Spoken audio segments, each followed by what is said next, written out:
Not every transformation in life arrives with a lot of noise. Most people believe that major changes happen after an extraordinary decision, a meaningful conversation, or a moment that divides life into before and after. But it almost never happens that way. Some of the most important decisions you will ever make will come without applause, goodbyes, or explanations. They will happen in silence. The moment you decide to stop holding on to someone who has already walked away, stop feeding a habit that is destroying your peace, or simply stop carrying a burden that was never yours to carry in the first place. It is interesting to realize that what truly changes your life almost never needs to be announced, because maturity does not make noise. It simply begins to show in the choices you make. The Stoics understood this more than 2,000 years ago. They knew that many times the greatest demonstration of strength is not found in achieving something. It is found in having the courage to let go of what no longer belongs in your life.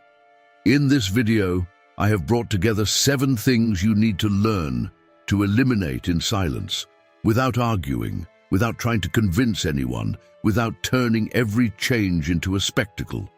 Because there are goodbyes that can set you free more than any achievement ever could.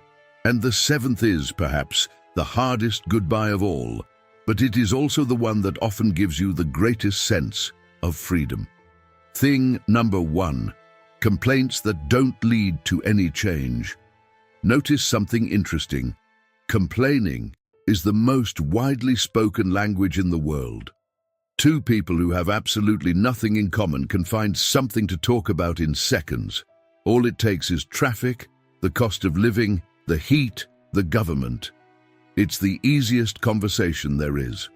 It requires neither intimacy nor courage, and maybe that's why you've never been suspicious of it. A habit so universal, so accepted, so social, doesn't seem dangerous. But that's exactly where the trap is. Because complaining creates a misleading feeling, the feeling that something is being done. You describe the problem, point to who's to blame, repeat how unfair it is, and for a moment, it feels like you're taking action. But when the complaining ends, the world is exactly the same, with only one difference. The problem, which used to exist only out there, now lives inside you too. Nothing changed in reality. You're just carrying more weight. And I know what may be going through your mind, but I complain because I don't know what to do. I understand. When we can't see a way out, talking about the problem feels like the only thing we can do. But listen carefully, because this changes everything. There's an invisible line separating 2 actions that may look almost identical, but move in opposite directions. Identifying a problem and complaining about it. Identifying a problem is like turning on a flashlight. The light points forward, looks for a way out, asks, "What can I do about this now?" Complaining is like holding up a magnifying glass. The light points directly at the problem itself. And all a magnifying glass does is make whatever is underneath it look bigger. You're not solving it, you're magnifying it. Your mind learns exactly what you repeatedly teach it. Every complaint is training. If you complain every day, you're training, without realizing it, a very specific skill, the ability to feel small in the face of your circumstances. Over time, this stops being a reaction and becomes a perspective. You walk into a room and notice what's wrong first. You meet someone and see their flaws first. You start a project and immediately imagine everything that could go wrong. Without realizing it, you've trained your mind to look for reasons to get discouraged. And all that energy could be used to solve the problem. Understand something important. You're not powerless. You've never been powerless. Your strength is simply being directed toward the wrong place. The Stoics understood this 2,000 years ago. Epictetus, who was born into slavery and didn't even have control over his own body, summed it all up in one idea that should be written on your wall. Some things are up to you, and others are not. And all your peace depends on knowing where one ends and the other begins. Complaining lives on exactly the wrong side of that line. It spends your energy in territory that doesn't belong to you. And Marcus Aurelius proved that this works at the highest level imaginable. He ruled an empire torn by wars, faced one of the most devastating epidemics in human history, survived betrayal within his own family. If anyone had reasons to complain, it was him. But if you open his personal journal, which was later published as Meditations, you won't find him complaining, not once. There is analysis, there is instruction, there is resolve. Where anyone else might have poured out the weight of the world, he reminded himself, what troubles you isn't the thing itself. It's your judgment about it. And you have the power to change that judgment. Do you realize what that means for you? The last of the so-called 5 good emperors discovered that real power wasn't in the throne, it was in the mind. And that mind, that same ability to choose your judgment, is something you have right now. That doesn't mean smiling at what's wrong or pretending pain doesn't exist. The Stoics were anything but naive. What it gives you is something far more useful, the mental clarity to understand where your energy is going when something goes wrong. Venting once can bring relief. It's human, and there's a time for it. But replaying the same story for every person you meet, day after day, isn't venting. It's maintenance. It's paying rent every single day, so the problem can keep living inside you. Because there's one detail almost no one notices. Every complaint needs an audience. It can't survive in a vacuum. It looks for someone to listen, someone to agree, a yeah, exactly from the other side. And that's why you need to eliminate it in the very way that gives this video its title, in silence. Here's how it works. Stop complaining and don't tell anyone. Don't announce your decision. Don't post about it. Don't turn it into a public promise, because announcing it would simply be replacing one kind of performance with another. Simply in silence, when you feel a complaint rising in your throat, hold it there for a moment and make the conversion of what I was about to complain about, what is actually within my control. If there's something, and there's almost always more than you think, that's where your energy goes. If there's nothing, then the complaint had no purpose anyway. It was just dead weight looking for a ride, and you're not here to carry dead weight. Keep this up for a few days. Just a few days. And notice what happens to the quality of your energy. The problems still exist, but they return to their actual size instead of the size your repetition had given them. And then you'll understand a liberating truth. A huge part of your exhaustion never came from the life you have. It came from the way you kept narrating it. And if the narration was yours, it's within your power, and starting today, you write it differently, in silence. Thing number 2, people who drain your energy without adding anything to your life. Every human interaction involves an exchange of energy. This is not mysticism. It is something anyone can recognize from experience. Some encounters make deposits. You walk away with new ideas, in a better mood, with a renewed desire to live. And some encounters make withdrawals. The conversation goes in circles, the problems are always the same. Complaining is the only subject, and everything you offer disappears into a bottomless pit.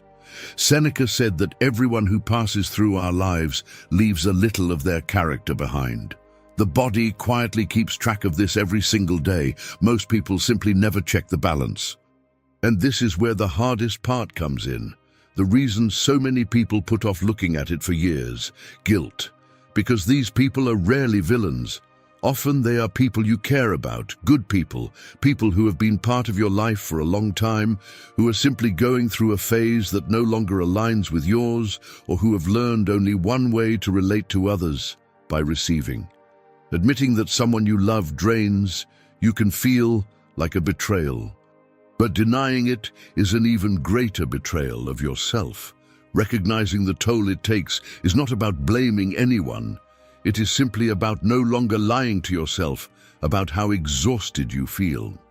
Seneca addressed this directly in a letter that could have been written yesterday. Spend time with those who will make you better. Welcome those whom you can make better. The process is mutual. People learn while they teach. Notice the word holding that entire thought together. Mutual. He did not ask for perfect relationships or exchanges measured down to the last detail. He asked for reciprocity, because a healthy relationship works like breathing. You breathe in and you breathe out, you give and you receive in rhythms that alternate. When only one lung is doing all the work, it is no longer breathing, it becomes suffocation in slow motion. Think of a well.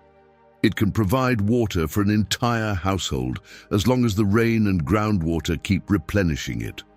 But if everyone keeps drawing from it and nothing flows back in, even the most abundant well will eventually bring up an empty bucket. And then comes the final injustice. People do not ask what caused the well to run dry. They complain that there is no water. Someone who keeps giving without ever being replenished does not become a hero. They become depleted, even for themselves, even for the people who deserve to find them full. You do not need to fire anyone from your life. In most cases, you simply need to change their role. See them less often, shorten the time you spend together, answer fewer calls, make yourself less available for the same old cycle. No announcement, no speech, no trial. The right distance can be created quietly, like the tide going out. No one sees the movement, but the water finds its new level. And what is most surprising is that many of these relationships actually improve in smaller doses, because what was poisoning the relationship was never the person, it was the amount of exposure. Protecting your energy does not mean closing the door on the world. It means making sure there is still someone home when the right people come knocking. Because your presence is a finite resource, distributed every day among the people who cross your path. And those who give it away without discernment realize too late that there was not enough left for what truly mattered. Your projects, the people who love you back, your own life. Protect the well. Not out of selfishness, but because you cannot quench anyone else's thirst when your own well has run dry. Third thing, dependence on other people's approval. Every child does the same thing.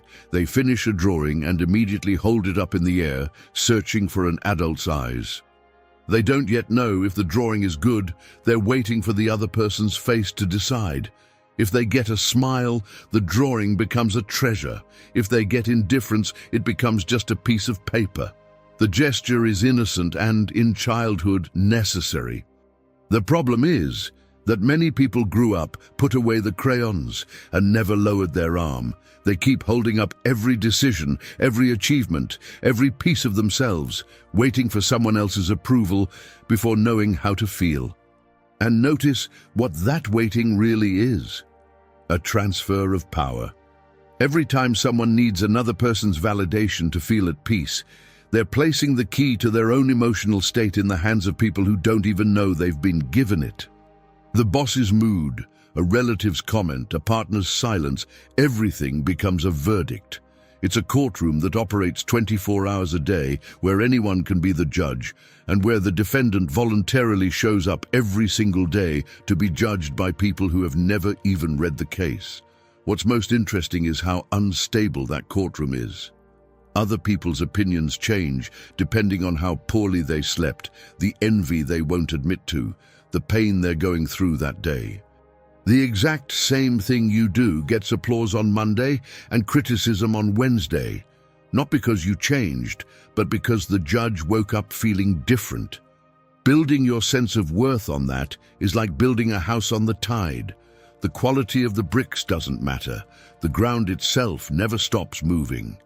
Epictetus understood this mechanism from the inside.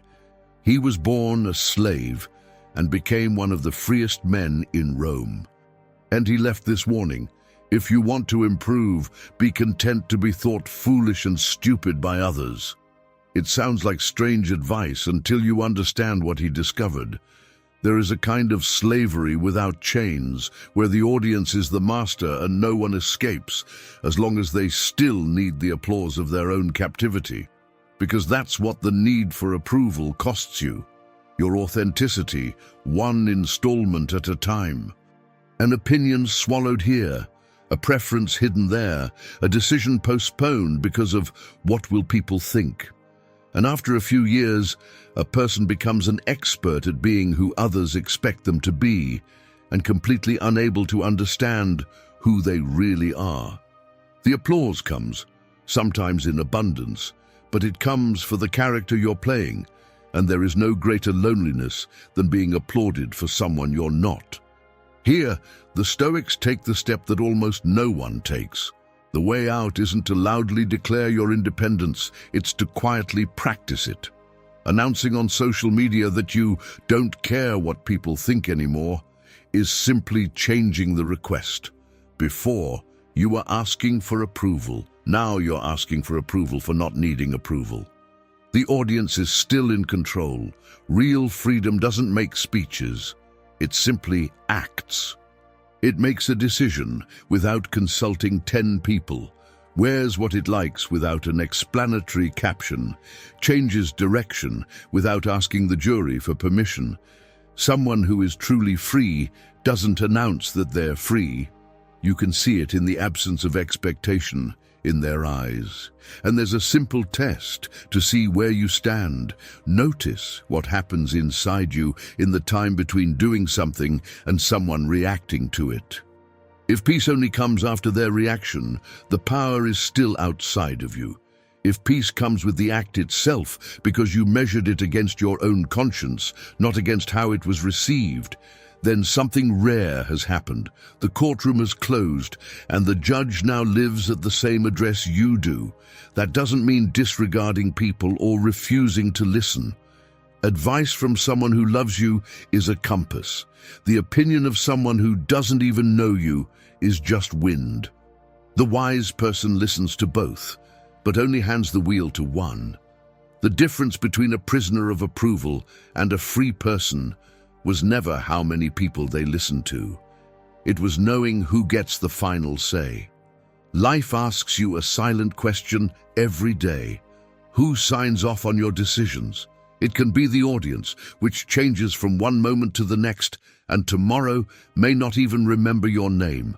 Or it can be you, who will live with every choice until your final day. The child held up the drawing because they didn't yet know its value.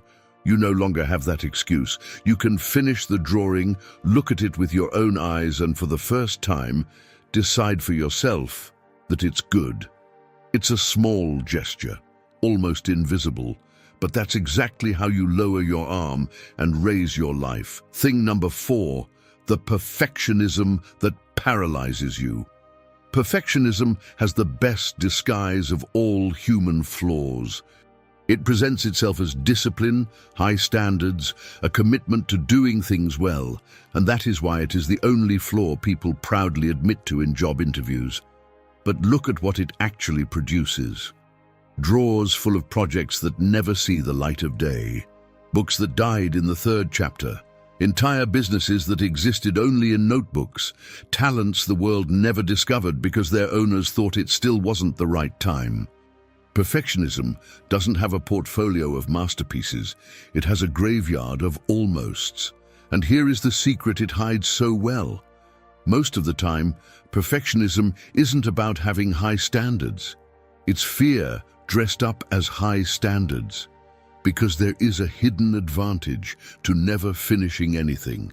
As long as the work remains unfinished, the dream remains undefeated. No one can criticize the book that was never published. No one can reject the project that was never presented. It's not ready yet, works like a vault, except what it locks inside, along with the fear of judgment, is your entire life waiting to begin. The cost of that waiting is invisible, but it adds up. Every day spent waiting for ideal conditions is a day when the possible version of you was sacrificed to protect an imaginary one. And ideal conditions have one cruel detail: they never arrive. They never have for anyone. The perfect moment is the one appointment on the calendar that never shows up. Marcus Aurelius wrote about this with the clarity of a man who ruled an empire through wars and plagues. Never let the future disturb you. You will meet it if you have to, with the same weapons of reason which today arm you against the present. Think about the power of that. The tools you have today are enough to act today. You don't need to be ready to begin. You need to begin so that one day you can be ready. That has always been the order, never the other way around. Think about how a sculpture is made. No sculptor waits for the marble to come out of the quarry with the face already carved. He accepts the raw block, heavy, uneven, full of excess, and reveals the work one strike at a time. The first version of anything is the block. The first piece of writing is bad, the first business makes mistakes, the first attempt is awkward. But only that first version can be refined. The imperfect block can meet the chisel. The imaginary statue cannot. It is perfect and useless, trapped forever inside someone's mind. That is why the equation that sets you free is this: imperfect and finished is worth more than perfect and imagined, because the imperfect exists, teaches you, helps you adjust your course, and opens the next door. The perfect thing that remained in your imagination teaches you nothing. It simply grows old, along with the person who kept it there. If this is reaching you right now, leave a like on the video. It helps this content reach the people who need to hear exactly this today. And if you want to keep receiving content like this every week, subscribe to the channel and turn on notifications. From the bottom of my heart, thank you for being here. Only 3 things remain, and they are the deepest ones. Let's keep going. Thing number 5. Resentment only destroys you. There is a quiet injustice that repeats itself in almost every story of hurt. The person who caused the wound moves on with their life, works, laughs, sleeps peacefully, and often does not even remember what they did. Meanwhile, on the other side, someone relives the scene every night, rehearses confrontations that will never happen, waits for acknowledgement that will never come, and feels their chest tighten just from hearing a name. Notice the imbalance. The person who caused the pain hurt you once. The person carrying that pain pays for it every day in installments that never end. That is the cruel math of resentment. It goes to the wrong address. It starts out aimed at someone else, but it lives inside you. It occupies your memory, colors your mornings, finds its way into conversations that have nothing to do with it. The person who hurt you may be 1,000 miles away. They may even have died. And still they control your mood, because resentment does what no enemy could accomplish alone. It hands them the keys to your mind, with permission to visit every day. To keep someone locked inside the prison of your resentment, you have to stand guard at the cell door. The prisoner and the guard serve the same sentence, with one difference. The prisoner, most of the time, does not even know they have been sentenced. The one who serves the entire sentence with interest is the one standing guard. Holding a grudge is like taking an unpaid job, watching day and night someone who has already left. Seneca, who devoted an entire book to anger, summed up the mechanism with a sharp observation. Anger, while trying to harm someone else, harms itself first. He compared resentment to holding a burning coal with the intention of throwing it. It may never reach its target, but the hand holding it has been burning from the very first moment. Letting go of resentment does not mean saying that what happened was acceptable. It does not mean absolving anyone. It does not mean pretending you have forgotten. It does not mean turning the other cheek. What the other person owes is still theirs to carry. Your memory can hold on to that forever, as a record and as a lesson. Letting go means stopping yourself from paying out of your own pocket the interest on a debt that was never yours. The mistake was theirs. The cost of reliving it every day, that is something you choose either to keep paying or to give back. Notice what resentment steals from you besides your peace. It freezes you, in the worst chapter of your story. As long as the hurt is in control, every day you remain the person from that scene, stuck in that year, in that room, inside that sentence. The world moved on, you grew, but part of you stayed there, trapped in a moment that no longer exists anywhere in the universe except inside you. Letting go is not erasing the past, it is refusing to live there. And the kind of forgiveness that truly sets you free has a surprising quality. It is quiet. It does not require reconciliation, a hug, or one final conversation. It does not require the other person to apologize, understand, or even know about it. It happens privately, with no witnesses, on the day you decide that story will no longer have a seat at the table when you make your decisions. Forgiving while waiting for the other person to notice is still a form of demanding something from them. Forgiving quietly, with no audience and no receipt, is the only version that belongs entirely to you. That is when the memory loses its heat. The name that used to burn becomes just a name. The scene that used to hurt becomes just something that happened long ago. And you realize that entire days have passed without you revisiting that moment. Resentment always offers the same deal. It promises justice and delivers a prison. And freedom, strangely enough, never depended on the other person paying for what they did. It depended on you realizing that continuing to demand payment was the only chain you had left. Let go of your resentment, your desire for justice, for restitution, because you may never hear, "I should not have done that to you." But when you allow yourself to let go, you receive something greater, the freedom to live without becoming hardened. Thing number 6, constantly comparing yourself to others. For almost all of human history, a person compared themselves at most to the people in their own village.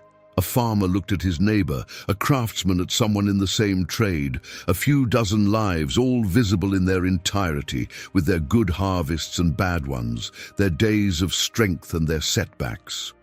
Today, for the first time, someone wakes up, picks up their phone, and before breakfast has already measured themselves against thousands of strangers. The richest, the strongest, the most well-traveled, the happiest couple in the world, all at once, all in the palm of their hand. The cruelest thing about comparison is that it robs you, no matter which of the two possible outcomes you get. When you lose, it takes away your satisfaction. The achievement that seemed impressive yesterday looks small this morning, not because it became smaller, but because someone showed up with something bigger. And when you win, it robs you just the same, because it keeps you tied to the audience, teaches you to measure your own worth through other people's eyes, and turns your life into a scoreboard that has to be defended every single day. Defeat breeds envy, victory breeds vanity, and both have the same effect. They take your eyes off your own path. Marcus Aurelius knew this poison from a privileged position. He was the most powerful man in the known world. In almost any comparison with anyone around him, he would have won before it even began.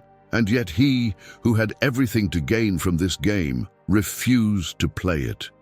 He wrote to himself, "Do not waste the time you have left thinking about what other people are doing. Look within." The emperor understood what most people take a lifetime to see. Anyone who keeps looking to the side, even while winning, is standing still, because no one moves forward on their own path with their head turned towards someone else's. Comparison charges you in a currency that gives no change: attention. Every hour spent studying a stranger's life is an hour your own life did not receive for building. The people you admire from a distance got where they are, in large part, because they were too busy building to sit around watching. You do not catch up to someone by staring at that person. You catch up by focusing on your own work. A sculptor does not create a statue by watching the studio next door. He creates it by striking his own marble every single day while no one is applauding. There is, however, one kind of comparison that the Stoics not only allowed, but encouraged, the only one with an honest measuring stick. who you are today against who you were yesterday. In that comparison, every variable is known. No one hides what happens behind the scenes. No one edits anything. The starting point is the same, and you know the whole story. It is the only race where the track was made for your feet. And it has a quiet beauty. In that race, every inch counts, while in comparison with others, even miles can feel like nothing. And breaking free from this habit does not require some dramatic gesture. You do not need to delete apps and announce it publicly, declare war on social media, or promise a detox that becomes just another performance for everyone to see. Those loud declarations usually last only as long as the applause does. Real change is quiet and almost invisible. It is about redirecting your attention. Every time you notice your eyes drifting towards someone else's life, bring them back, without guilt and without making a big deal about it, to one question. What can I build with this hour? Do it once, then again, and your attention, which is a muscle, will learn the new path. Because in the end, constant comparison is exactly that. Watching everyone else's party through the window while your own house is waiting to be built.